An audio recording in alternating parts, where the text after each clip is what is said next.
members of parliament. When it is also question time, remember to bring out ministers, government officials, military officials who have violated military codes, ministerial codes, and other codes. Just mention it for the public to hear. Political corruption. You talked about corruption index. That corruption index actually is not important here. What is important here is political corruption. Abuse of public office for political gain, not necessarily economic gain, for political gain. Can you please bring up those issues in parliament?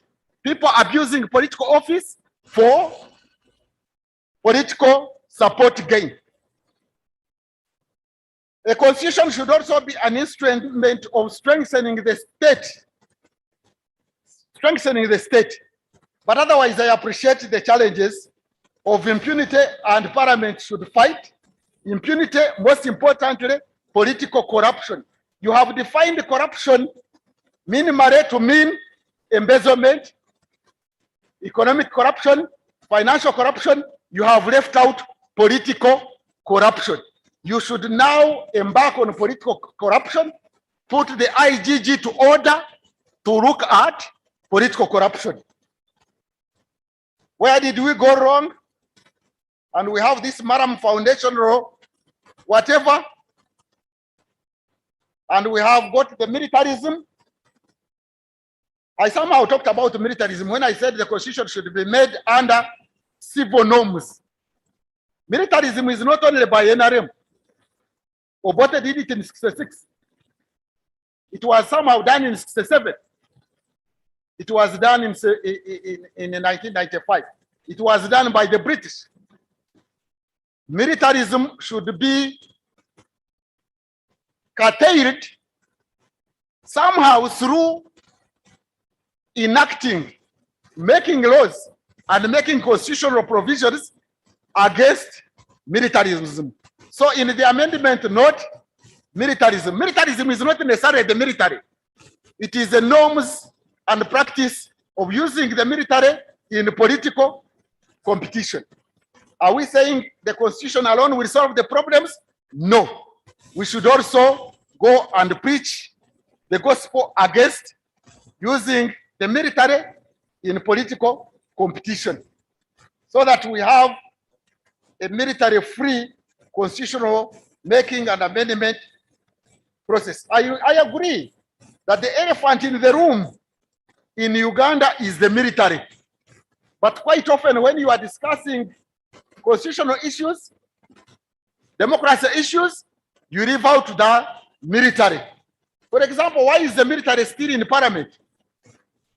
The argument about the military being in parliament, I remember, was that we are bringing them in to be listening posts to avoid a military takeover. Did you hear that also? Huh? Did you hear that argument?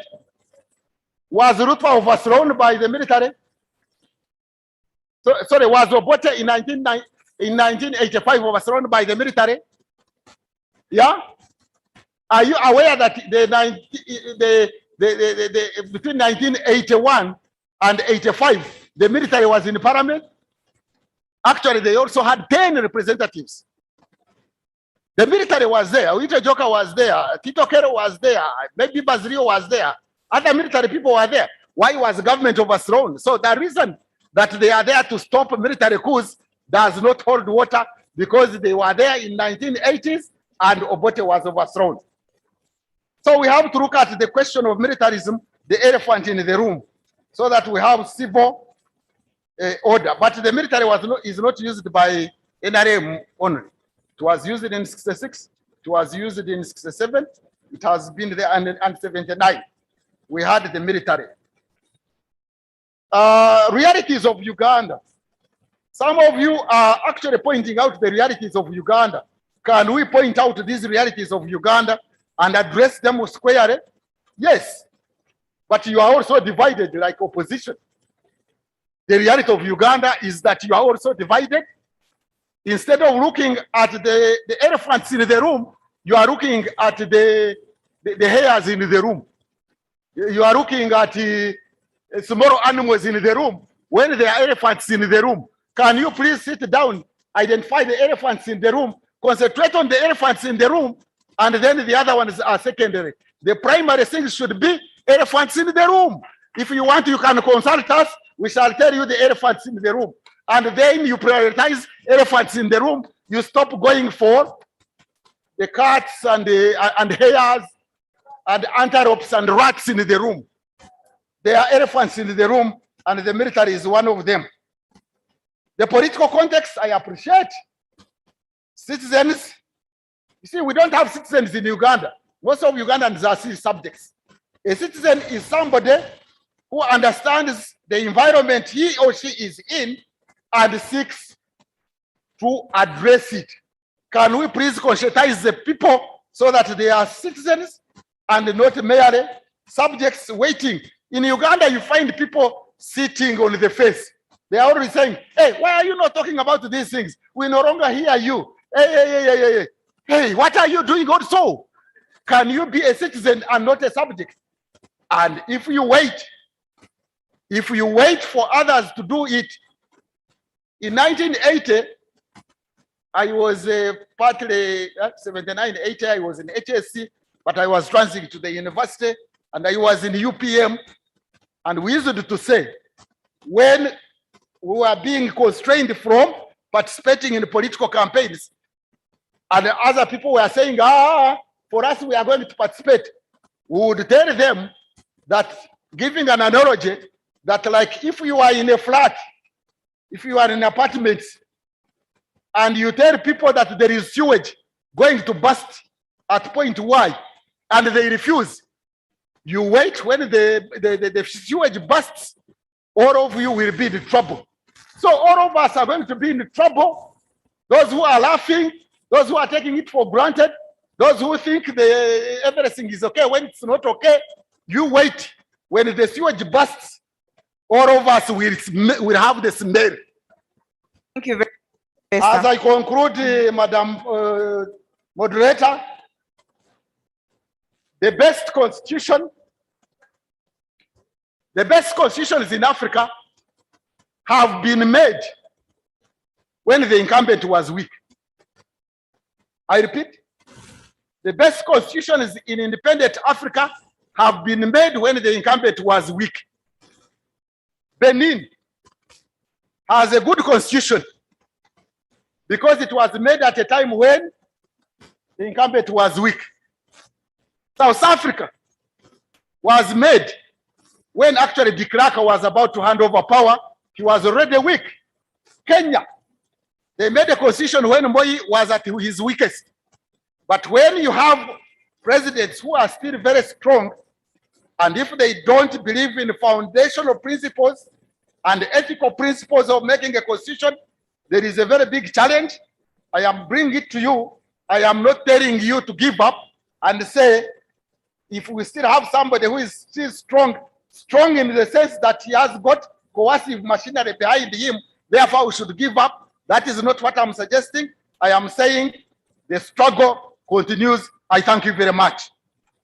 Thank you very much, Professor Ndebesa. A round of applause for him, for all your time and the reactions. We're very grateful. Ladies and gentlemen, honorable members, because we're running out of time, we said we can have a working tea.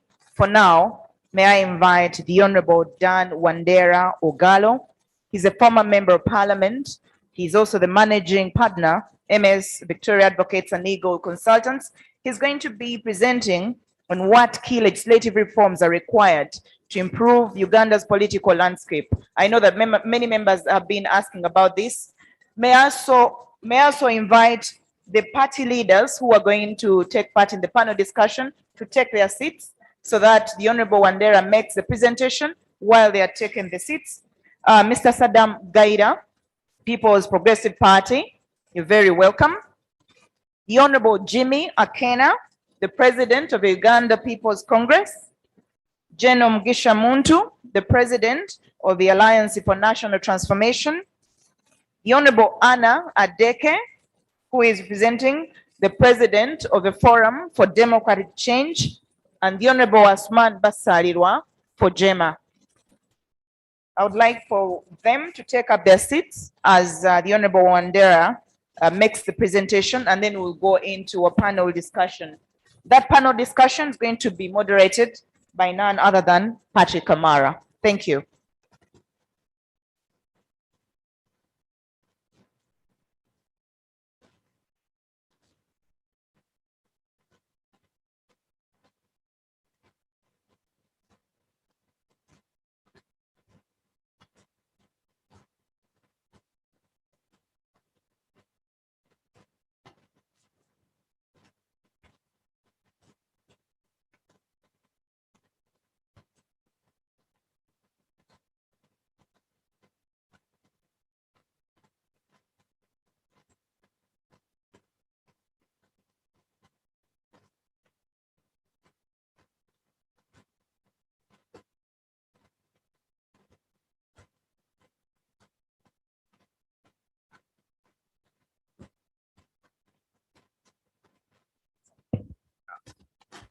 Magic.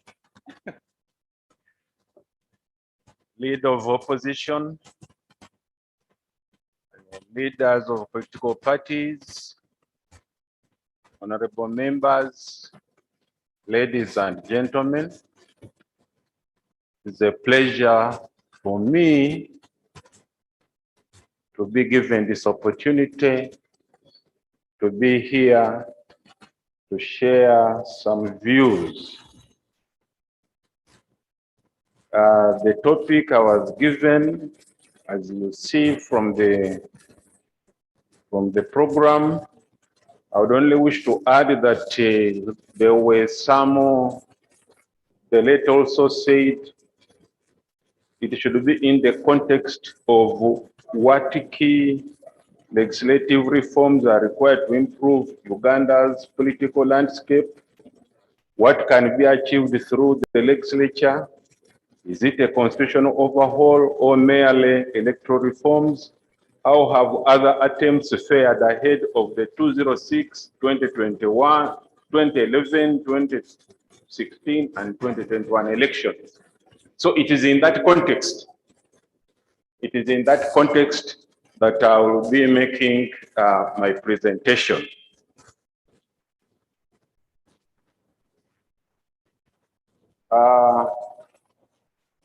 Before I begin my presentation, I wanted to prelude it with a quotation from the Daily Monitor of Monday. What is the Daily Monitor in an editorial wrote on Monday? An editorial of a newspaper is a very important thing to pay attention to.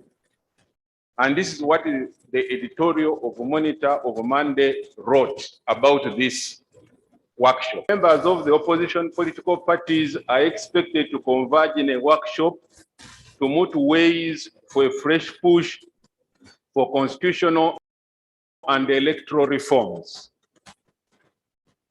It is more of a once every 5 years ritual, where opposition parties come together, speak some good English about the sitting government, and issue a well-edited document.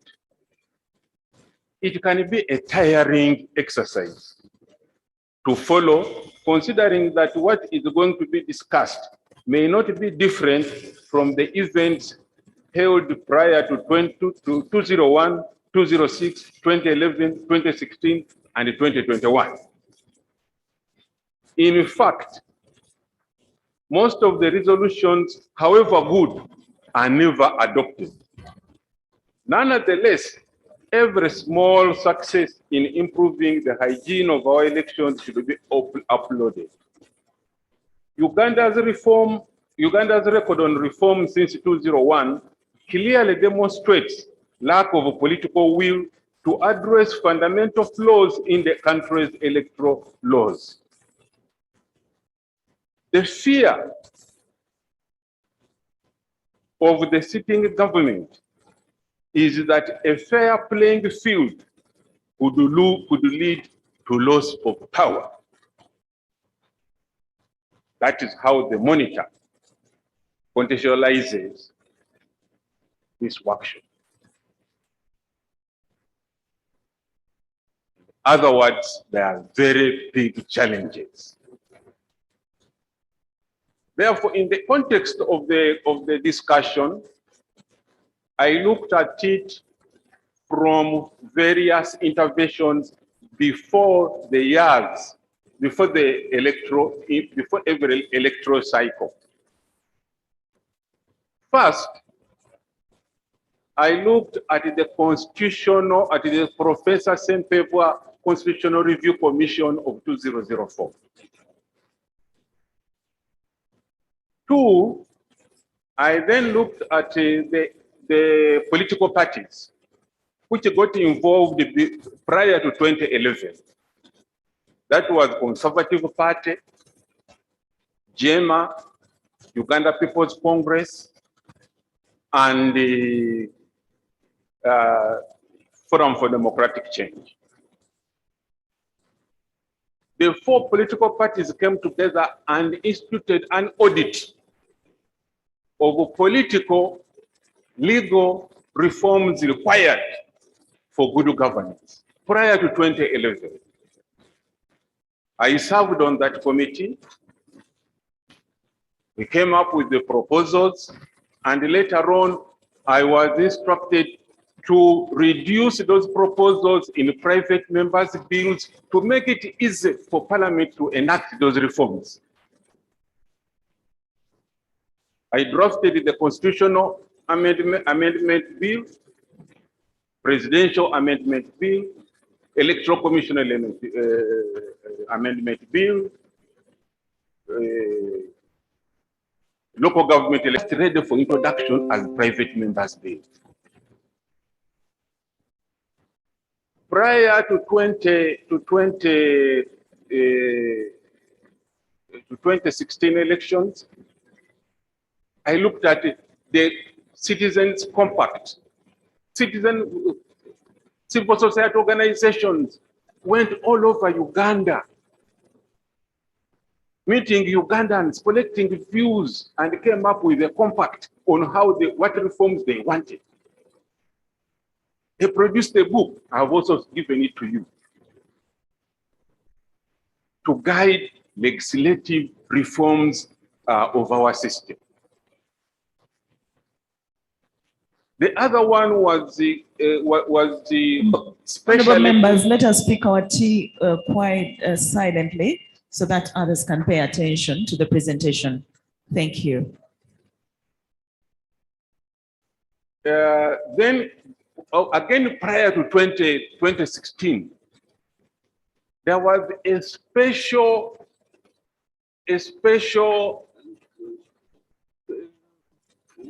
something which was brought up by Ituo Chakatiba. It put together a team of 15 lawyers headed by the one and only Professor Sempebwa, to look at the whole constitution, overhaul it, and come up with the proposals for amendment. We did, I was the part of that group. We did that, and we went to the Legal and Parliamentary Affairs Committee and presented over 100 proposals of amendment to make our legislative and constitutional regime better. So there was sufficient material prior to 2016 for Parliament to change the legal regime.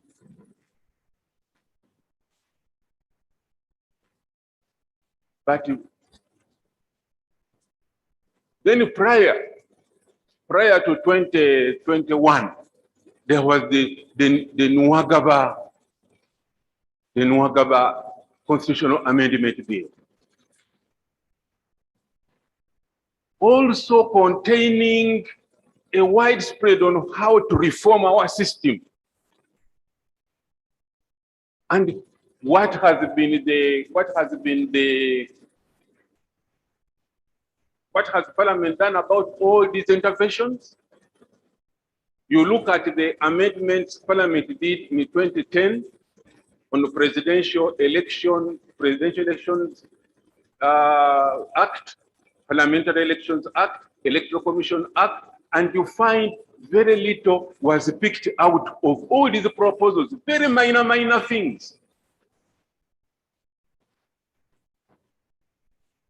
In fact, even prior had left out one prior to 2016, political parties appeared before the Tasovia Committee, Legal and Parliamentary. Political leaders here, all of them made opening statements about reform. Then I was called upon as head of the committee now to present the details of the proposals. I took over 2.5 hours making the presentation. How many of those were taken up by the committee, by Parliament? About 4. So you look and you see that civil society, political parties have tried their best to change the legal regime for the better. And you find reluctance. Those taking tea, I can't hear myself. Tea can be taken without.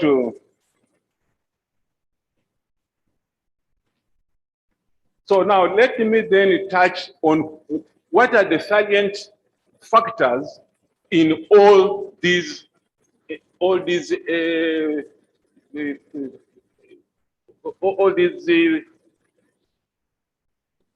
efforts which have been made since 2008 up to now.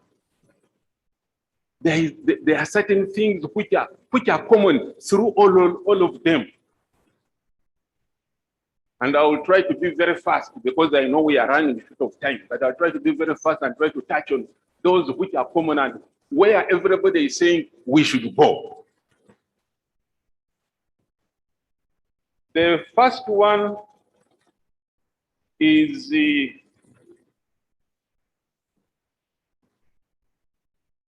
Electoral Commission. Clearly, the Electoral Commission is central to us having a free and fair election and therefore good governance. Its impartiality and independence is critical. So all efforts should be made towards ensuring that the Electoral Commission is independent and that it is impartial. And one of the ways is really the mode of appointment. When we wrote the Constitution in 1995, we were in the movement mode. So the Electoral Commission, the provisions of the Electoral Commission were written in that mode.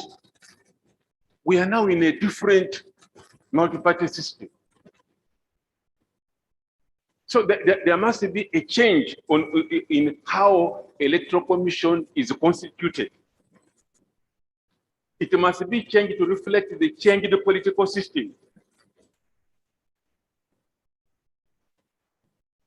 Accordingly, it is necessary now to remove the influence of the president in the appointment of the electoral commissioners.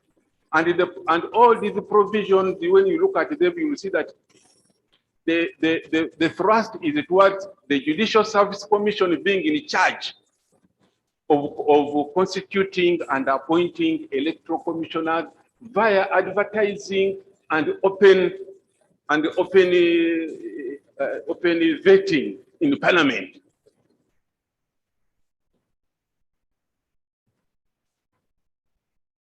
Look at the Kenyan system, for example. How do they arrive at the Kenyan system? The Parliamentary Commission of Kenya, they call it the Parliamentary Service Commission, nominates 4 members. The Law Society of Kenya nominates the 1 person. The Interreligious Council of Kenya nominates two people. Those 7 names are sent to the president. The president has no role whatsoever. He just designates them as the select panel. And it becomes in charge of advertising, looking at the candidates, interviewing them, and eventually coming out with the names, dropping some and choosing out 11 names. 2 names, from 2 names to be a chairman of the Electoral Commission, 9 names from which commissioners will be chosen. The 11 names are then sent to the president. The president chooses out of those 11 names, 6 names for commissioner and 1 name for chairman. Sends them to parliament for open approval. The president's role is almost zero. In fact, it's just a post office. That enables electoral commissioners who will be independent and impartial because their power is coming from elsewhere. It's not coming from the president. Look at the United Kingdom. When we were removing the term limit, people say, but you see, in the UK, where our democracy came from, there are no term limits. So if you are ready to go that way, also try to go the same way about the Electoral Commission there. How does it come into place? The Speaker's Committee in Parliament. It is a question of political parties in Parliament agreeing on who the commissioners are going to be. Impartiality and independence are critical. Without it, we shall continue to have lamentations and wailings about free and fair elections. That you must address. When you look at the constitution, it says an electoral commissioner in Uganda should have somebody with a considerable experience. Demonstrated what? Something like a demonstrated, somebody whom everybody will look up and say, yes, this one can do the work. Dan Mugarura, then electoral commissioner of FDC, filed a petition in the Constitutional Court, saying that only one person qualified under the Constitution and is seeking to have them nullified. I argued that petition, we didn't make it. But one of the CVs of a commission, of a person who has a commission, the CV which was given to Parliament, this is what that person put down. I was a class monitor in Senior 1A.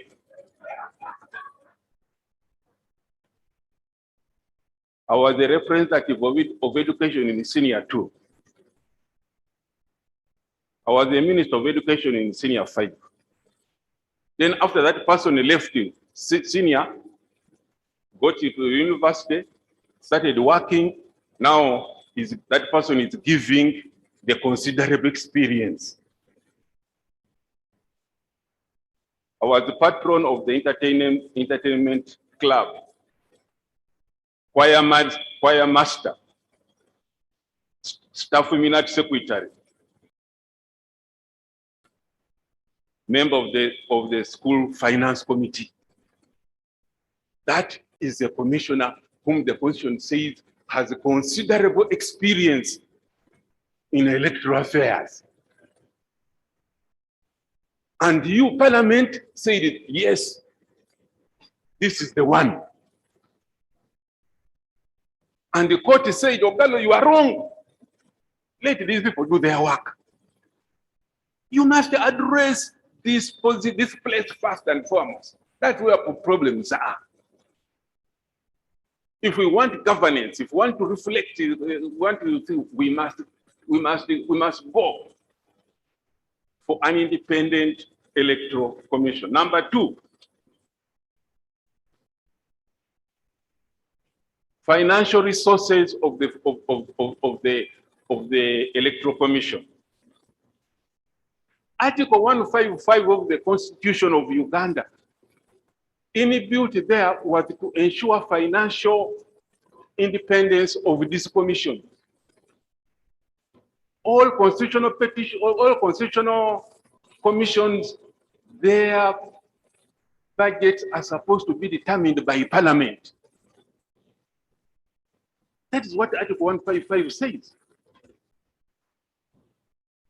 But the weakness of people who occupy those offices, they all run to the Treasury, the Minister of Finance, Secretary of the Treasury, instead of running to Parliament and saying, give us a proper budget. So it is upon you now as Parliament to put in place legislation which ensures that Article 155 is implemented in respect of this constitutional commission, so that they are independent. Not to go begging to the president, oh, give us more money, we don't want money. The executive will give you money at the last moment. How will you have a free and fair election? Number two, the army and security organs. Oh, number three, thank you. The army and security organs. The Supreme Court in both PSEKE versus Museveni in 201 and 206 made it very clear that the army, its involvement in our elections is a very big problem, and that it must get out of that. They noted that the army continues to intimidate people during campaigns, during voting. That is the Supreme Court saying, not me, 7 law lords.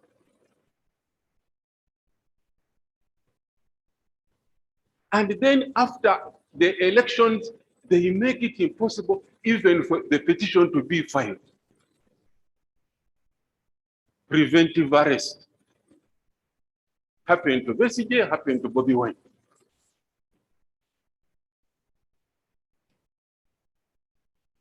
And in 2021, they excelled using the word cynical.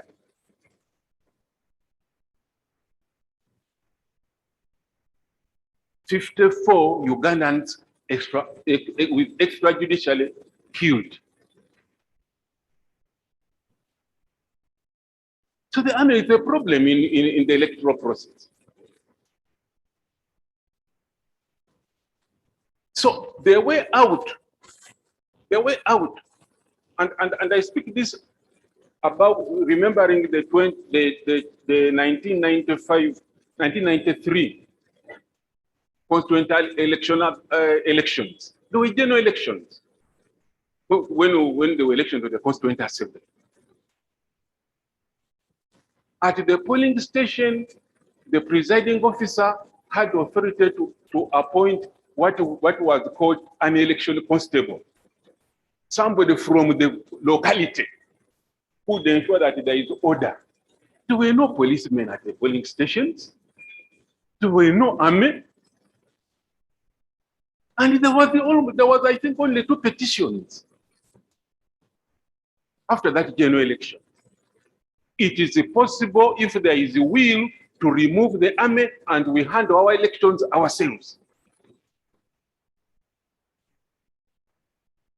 So if we can push towards putting the security of elections under the returning officer, if we can marshal sufficient courage to say we do not wish to have the army and the police running around beating up people, we can be there.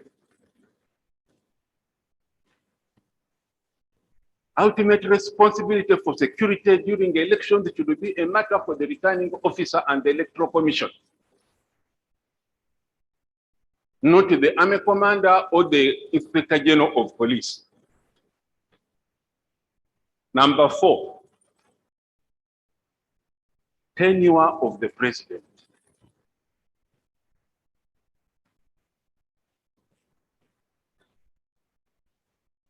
I served in a committee 2 in the Constituent Assembly.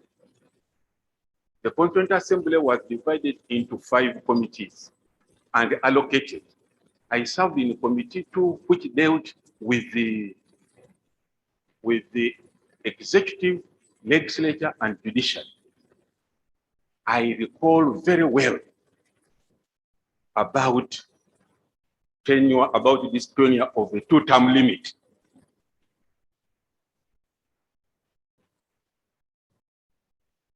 The reasoning was we had never had a peaceful transfer of power at great cost. People die, property is destroyed, people are maimed, people begin lives afresh because we always have to shoot our presidents and our leaders and bomb them out of office. The major reasoning behind the term limit was the peaceful transfer of power. A chance to give Uganda an opportunity to peacefully transfer power from one president to another.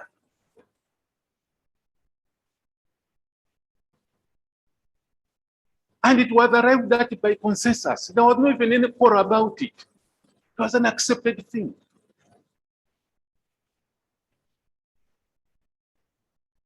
That's what we thought would give the people of Uganda peace. We have always had to bomb our presidents out of power. We cannot continue that way. So this provision was supposed to do that. And accordingly, it is only fair that you work hard towards bringing it back.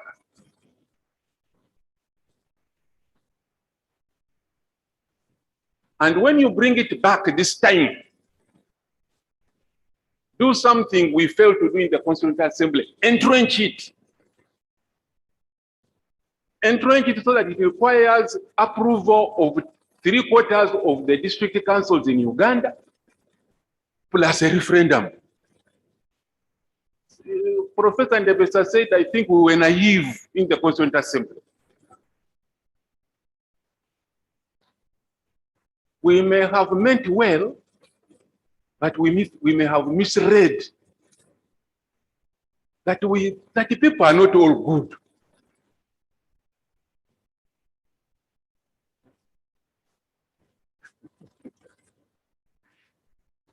So re-entrench it this time to guard against these kind of things in the future. Number 5. All proposals from the Professor Sempebwa Constitutional Review Commission in 2004 up to the Nwagabazi bill require the army to be removed from parliament. Most important, it violates Article 208 of the same constitution. How can the army be subordinate to civilian authority when it is a part of that same authority? How can it stay neutral in a political context when it is a part of that? Uganda is the only country in the whole world where the army elects the members to go and represent them in the parliament. Either we are very clever or we are idiots. It has to be one or the other, because we are the only ones who do that.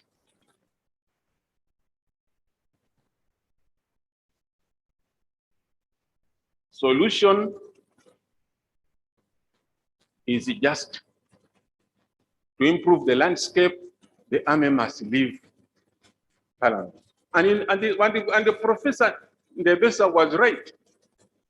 The arguments in the Constituent Assembly were that you see, the army, when it is in the Parliament, it will not cause us trouble. But like he said, the army was in the Parliament in 81 to 80 to 85, but it is still overthrew the president. So the reason which was advanced in the Constituent Assembly is not a correct reason.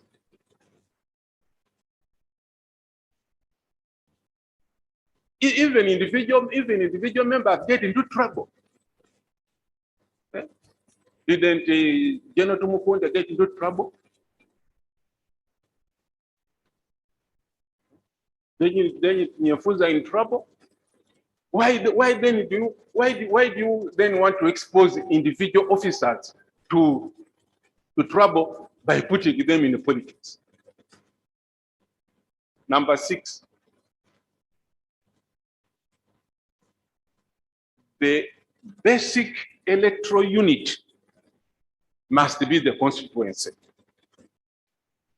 The constituency must be the basic electoral unit. There must be from the constituency, there must be direct relationship to the electoral commission.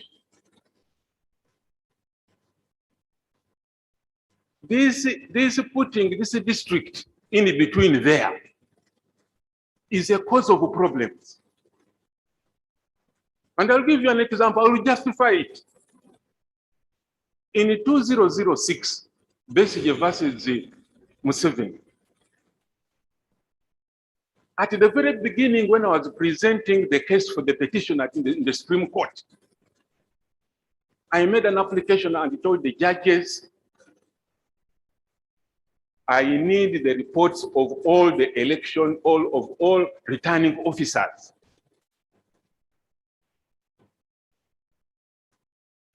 Because I will demonstrate through those reports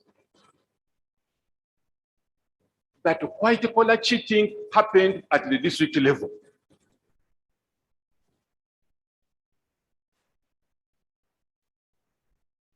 The court ordered the electoral commission, said, fair enough, the law provides that every returning officer must produce a report.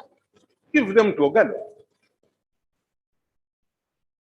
Halfway towards during the arguments, I again reminded the judges. I said, these guys have not given me the reports. The judges said, why aren't you doing that? Do it, please. We never got them.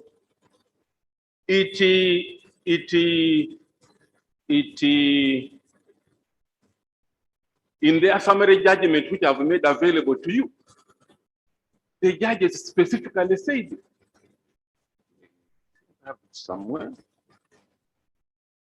In the summary judgments, if you check out page 9, page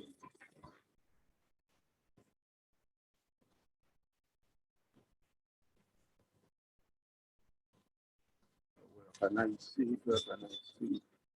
Yes, at page 9. We also note with dismay at the Supreme Court. We also note with dismay the failure of the first respondent to avail the court reports of returning officers on the ground that they were not available, when it is mandatory for returning officers to transmit them to the first respondent. The Supreme Court is dismayed. This district has another problem. The other problem it has is that the DISO, the DPC, the RDC, they're all hovering around the man. But if you have the returning officer to be in charge of a constituency, that means in a district you may even have 4 or 5 returning officers who are communicating directly with the electoral commission. That will make it difficult for this RDC to keep running all over the 5 constituencies, trying to maneuver things. So I think, I believe that we should have the constituency as the basic unit. Number 6, 7, thank you. Partiality of our polling officials. Our polling officials, presiding officers are partial, they take sides.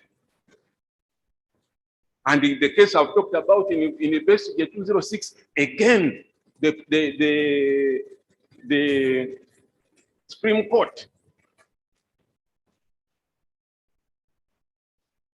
stated that there was grave concern about the apparent partisan and partial conduct by electoral officials. So if you have presiding officers who are not impartial, what are you going to have? Flow the election. Therefore, here what I've proposed in my paper is to revisit how you appoint and raise objections on presiding, on appointment of presiding officers. There must be an elaborate system of appointment, of objections and decisions being made.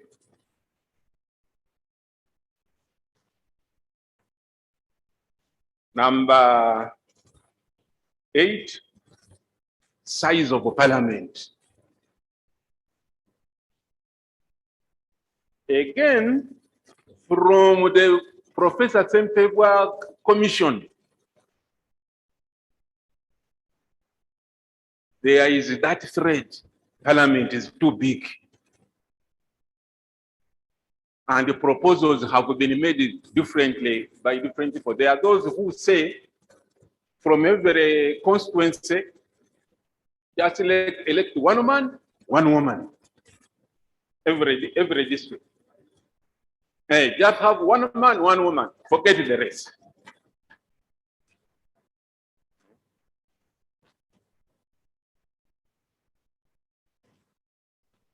It is argued that when you have such a big parliament, it leads to inefficiency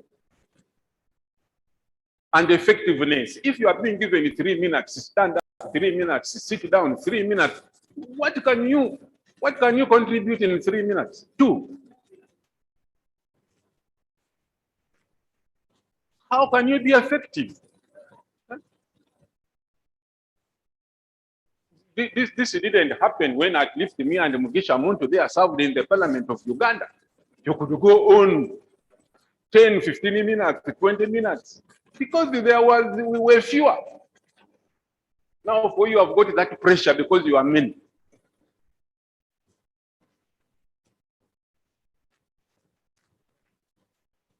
And one of the ways of ensuring that you reduce this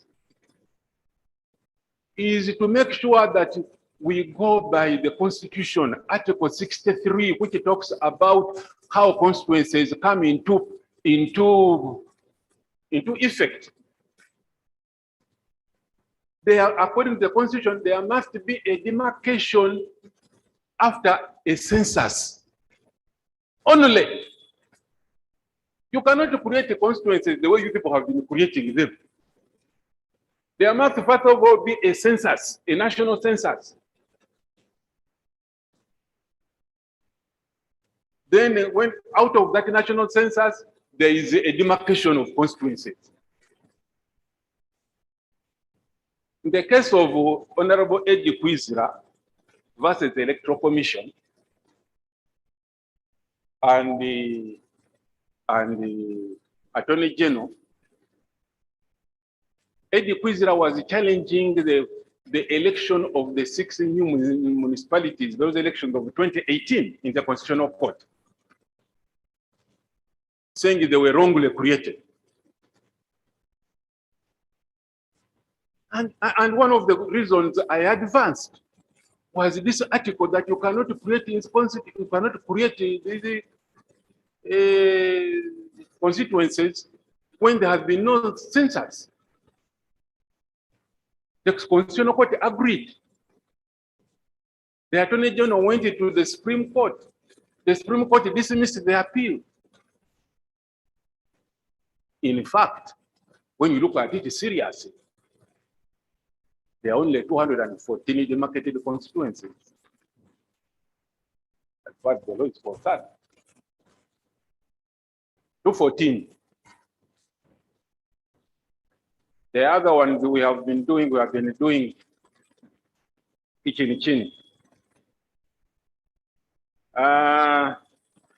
Now, again, on the size of parliament, there are those who suggest that to reduce it, take the number of demarcated constituencies, multiply them, divide them by 3 to get a third, and then those will be the seats for women.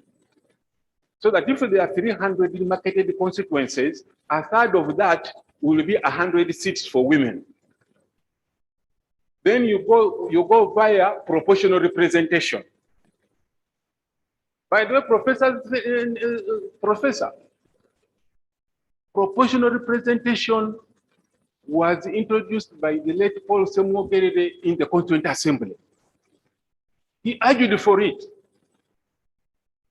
Professor Sempegwa in the CRC in 2004 recommended a study of proportional representation.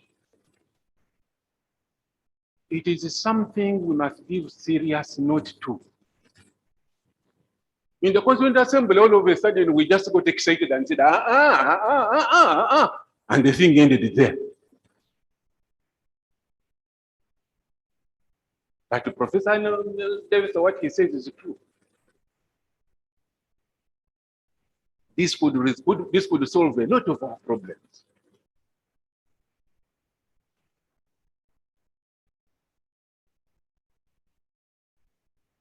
Next, human rights as an entry point to improving the political landscape.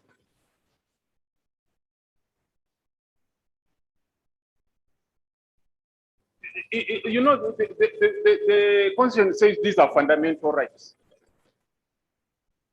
But we have not told the government, we have not told people how they should go about ensuring that those fundamental rights are realized.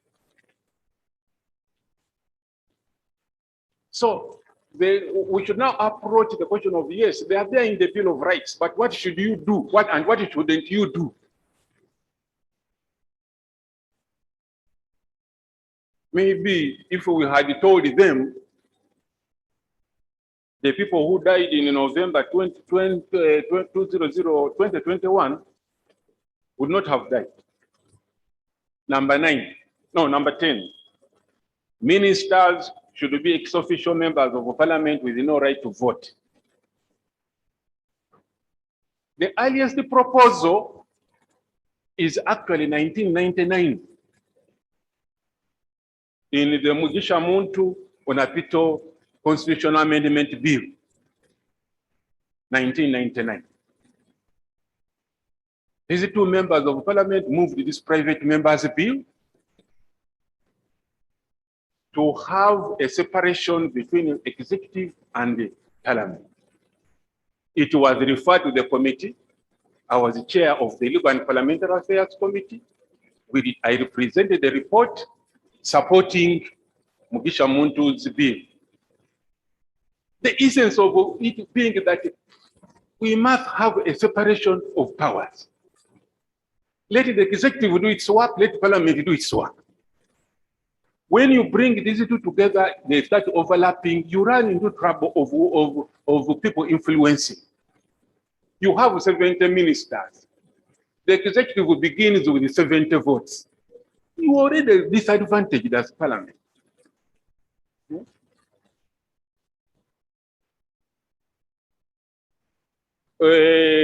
Unfortunately, despite my arguing parliament to enact it, it was defeated at second reading. But the doctrine of separation of powers is inevitable to improving our landscape or political landscape. 11, patronage. Professor Davis also talked about this. The way we appoint we appoint people, commissioners, IGP, who and who, has created a system of patronage. And because of that patronage, you come to elections when public servants have already got sides, because they know how they got appointed there. Patronage destroys institutions such as the police, such as the Human Rights Commission, and so on. So look at the Act of Parliament of Kenya, which has put in place how they approve appointments. It will go a long way in us getting rid of this patronage. Number 12, separate ballot. The Constitution says lower councils, no need, you can exempt separate ballot. And indeed, the Parliament exempted LC1. But we are dealing with difficult times. Somebody may wake up tomorrow and say, even LC5 would line up. So this should be revisited, because the separacy of the ballot protects both the voter and the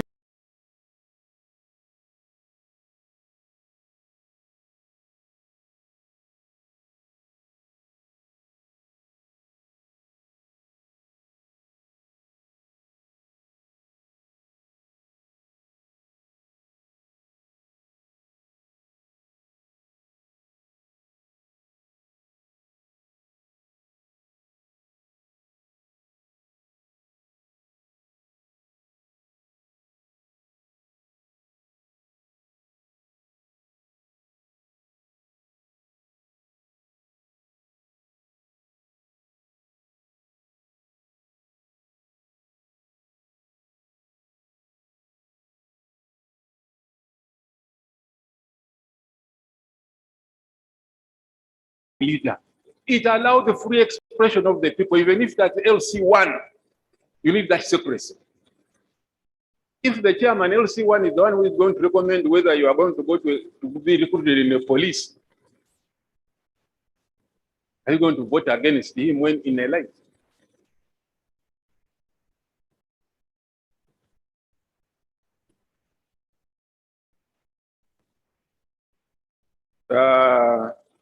Number 13. Censure. Professor Sempebo of CRC, in the CRC, recommended expansion